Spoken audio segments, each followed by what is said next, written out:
नमस्कार, मैं डॉक्टर गुंजन गर्ग, सहायक आचार्य, राजकीय महाविद्यालय गंगापुर सिटी, कोटा विश्वविद्यालय कोटा द्वारा निर्धारित बीए पार्ट तृतीय के द्वितीय प्रश्न पत्र में विश्रुत चरित्र पुस्तक निर्धारित है। विश्रुत चरित्र जो पुस्तक है वो दक्ष कुमार चरितम का एक भाग है। दक्ष कुमार चरितम के अष्टम उच्छ्वास का एक भाग है। इसमें हमने पढ़ा था कि एक जो बालक है वो एक वृद्ध के साथ एक घनघोर जंगल में होता है और वहाँ वो एक कुएं के पास होता है एक बच्चा, और वो उसका जो वृद्ध होता है उसके साथ वो एक कुएं में गिर जाता है। वो बड़ा दुखी होता है और रो रहा होता है। उसी समय एक पुरुष वहाँ आता है और वो विश्रुत उसकी मदद करता है। उस विंध्याटवी जंगल में उस वृद्ध को उस कुएं से बाहर निकालता है, उनको कुछ खाने पीने के लिए सामान देता है। उसके बाद जो विश्रुत है वो उस वृद्ध से पूछता है कि तुम कहाँ से आए हो और इस तरह यहाँ जंगल में कैसे पहुँचे। तो वृद्ध अपनी कहानी बता रहा है। तो उसने बताया था कि विदर्भ नाम का एक जनपद है और वहाँ एक पुण्यवर्मा नाम का एक राजा हुआ था। उसी संदर्भ में वह आगे कहता है, स पुण्य ही कर्म भी प्राप्य पुरुष आयुषम। वह पुण्य कर्म भी पुण्य कर्मों से पुरुष आयुषम पुरुष की आयु को प्राप्त करके पुनः फिर अपुण्य के कारण पुरजाना प्रजाओं के अपुण्य अर्थात पापों के कारण अगण्यताम अमरीशु देवताओं में गिना जाने लगा, अर्थात वो मृत्यु को प्राप्त हो गया। ये जो पुण्यवर्मा नाम का राजा था वो अपने पुण्य कर्म से पुरुष की आयु को प्राप्त करके फिर प्रजाओं के पापों के कारण देवताओं में गिना जाने लगा, अर्थात वो मृत्यु को प्राप्त हो गया। तदनंतरम उसके बाद अनंत वर्मा नाम का तद आयाति उसका पुत्र अवनी मध्य तिष्ठत राज सिंहासन पर आरूढ़ हुआ। तदनंतरम उसके बाद अनंत वर्मा नाम का उसका पुत्र राज सिंहासन पर स्थापित हुआ। तब उसको एकदा एक बार रहस्य एकांत में वसुरक्षितो नाम मंत्री वृद्धः वसुरक्षित नाम के एक वृद्ध मंत्री ने पितुरस्य बहुमतः जो उसके पिता के बहुत सम्माननीय था प्रगल्भ वाग अभाषत बड़े ही प्रौढ़वाणी में कहा। तब उस अनंत वर्मा को एक बार रहस्य एकांत में वसुरक्षित नाम के वृद्ध मंत्री ने जो उसके पिता का बहुत सम्मानित था उसने प्रौढ़वाणी में उसे कहा। तात्पर्य यह है कि अनंत वर्मा को वसुरक्षित नाम का एक जो वृद्ध मंत्री था जिसका उसके पिता भी बहुत सम्मान करते थे, उस मंत्री ने उस अनंत वर्मा को कहा, तात पुत्र सर्वैव आत्मसंपद अभिजनात् प्रभृति अन्यूनैव अत्र भवति लक्ष्यते। सर्वैव संपूर्ण ही आत्मसंपद आप में जो संपत्तियां हैं, आप में जो गुण हैं, अभिजनात् प्रवृत्ति कुल से लेकर ही आप में वंश के अनुरूप ही अन्यूनैव पर्याप्त मात्रा में अत्र भवति आप में लक्ष्यते दिखाई देते हैं कि आप में सारे ही गुण आपके वंश के अनुसार पर्याप्त मात्रा में दिखाई देते हैं। बुद्धिश निसर्ग पट भी आपकी जो बुद्धि है वो अत्यधिक चतुर है। कलासु नृत्य गीतासु नाच गान आदि कलाओं में आप प्रवीण हो। चित्रेषु च चित्रकला में भी, काव्य विस्तरेषु काव्य विस्तार में भी, प्राप्त विस्तारः आपने विस्तार प्राप्त किया है यानी विशेष कौशल प्राप्त किया है। तब तुम्हारा इतरेभ्य अन्य लोगों से विशिष्यते विशिष्ट है। आपकी जो बुद्धि है वो अत्यधिक चतुर है।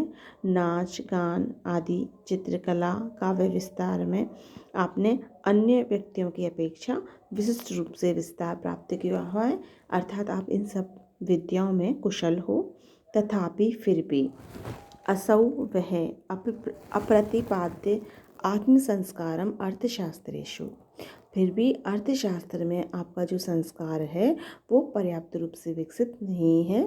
आपका अर्थशास्त्र का जो ज्ञान है वो उचित नहीं है। अनग्नि संशोधिता इव हिम जातिर्न अतिभाति बुद्धि, आग में ना पकाए हुए सोने के समान। अर्थात जब सोने को आग में पकाया जाता है तभी उसकी चमक बरकरार रहती है, बनी रहती है, उसकी चमक होती है। उसी प्रकार आपको अर्थशास्त्र का ज्ञान ना होने से आपकी जो बुद्धि है, उसी प्रकार जिस प्रकार की आग में सोना नहीं पकता तो उसकी चमक नहीं रहती, उसी प्रकार आपकी जो बुद्धि है वो अर्थशास्त्र के ज्ञान से रहित होने के कारण आपकी बुद्धि उसी प्रकार चमक को प्राप्त नहीं कर रही है। तो एक बार पुनः, अनग्नि संशोधिता एवं हेम जाति, आग पर न पकाए हुए सोने के समान न अति भांति बुद्धि, आपकी जो बुद्धि है वो प्रकाशित नहीं हो रही है, चमक को प्राप्त नहीं कर रही है, यानी कि बुद्धि जो है उसमें शोभा नहीं है।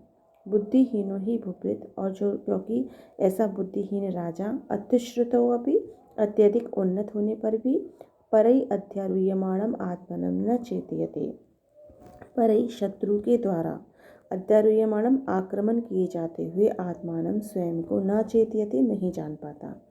ऐसा बुद्धिहीन राजा जिसे अर्थशास्त्र का ज्ञान नहीं है, वो शत्रु के द्वारा आक्रमण होते हुए, शत्रु के द्वारा दबाए जाते हुए स्वयं को नहीं जान पाता है। कि जो अर्थशास्त्र के ज्ञान से रहित होता है वो बुद्धिहीन है, और ऐसा बुद्धिहीन राजा चाहे कितना भी उन्नत हो, लेकिन शत्रु के द्वारा आक्रमण किए जाते हुए स्वयं को नहीं जान पाता।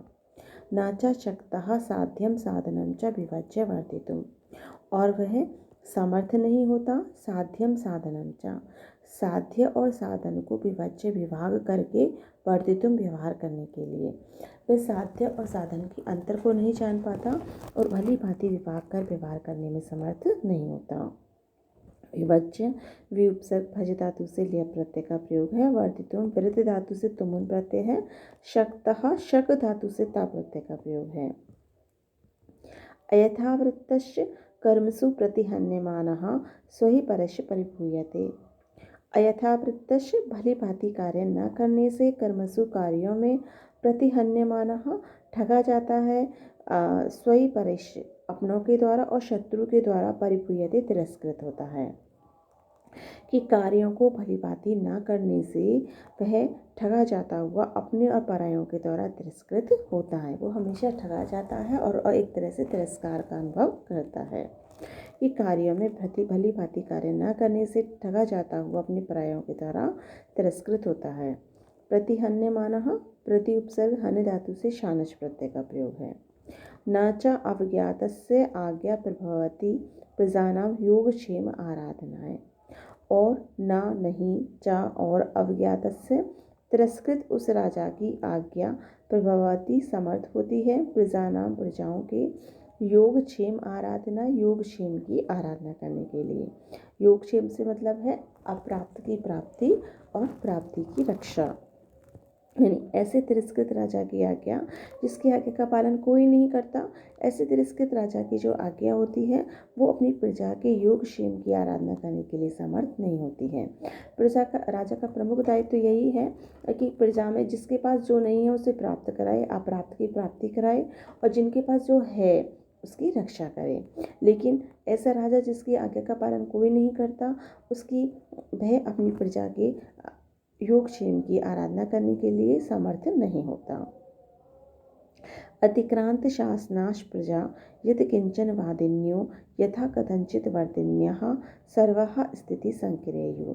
अतिक्रांत शासनाश प्रजा, जो प्रजा उसके शासन को नहीं मानती है, उसकी आज्ञा का पालन नहीं करती है। यद किंचन वादिन्यो, जो कुछ मन में आए वही बोलने वाली हो जाती है। यथा कथंचित वर्तिन्यः, जैसा कैसा भी व्यवहार करने वाली हो जाती है। सर्वः स्थिति संकिरेयुः, और सारी मर्यादाओं को तोड़ती रहती है। कि जो प्रजा राजा की आज्ञा को नहीं मानती है वो जो यत् कंचित वादिन्यो, जो कुछ बोलने वाली हो जाती है, अपनी मनमानी से व्यवहार करने वाली हो जाती है और संपूर्ण मर्यादाओं को तोड़ती रहती है। निर्मर्यादा श्लोको लोकाद इतो अमुतश स्वामिनम आत्मानम च भ्रंश्यते। और मर्यादा रहित जो प्रजा है, जो मर्यादाओं का पालन नहीं करती है, ऐसी प्रजा इस संसार में परलोक में स्वामी को और अपने आप को नष्ट कर लेती है। यानी तात्पर्य वो राजा राज्य और स्वयं को भी नष्ट कर लेती है। इस लोक और परलोक दोनों को ही अपने को खराब कर लेती है। मर्यादा रहित जो प्रजा है वो इस लोक से परलोक से स्वामी को, स्वयं को, सबको नष्ट कर डालती है। आगम दीप दृष्टेन खलु अध्वना सुखेन वर्धते लोक यात्रा। आगम दीप दृष्टेन शास्त्र रूपी दीपक के दर्शन से ही खलु निश्चय ही अध्वना मार्ग से सुखेन सुखपूर्वक लोक यात्रा, ये संसार की जो यात्रा है, संसार का जो व्यवहार है, वर्तते होता है कि शास्त्र रूपी दीपक के दिखाने से ही यह संसार की यात्रा सुखपूर्वक मार्ग से होती है। यानी सुख के मार्ग से संसार की यात्रा तभी हो सकती है जो शास्त्र रूपी दीपक से मार्ग को दिखाया जाए। तो शास्त्र रूपी मार्ग से दीपक को दिखाया जाए मतलब शास्त्रों का अध्ययन होना आवश्यक है, इसलिए आपको अर्थशास्त्र का ज्ञान करना चाहिए। दिव्यम ही चक्षुर भूत भवद भविष्यस्सु व्यवहित विप्रकृष्टादिषु च विषयेषु शास्त्रम नाम अप्रतिहत वृत्ति।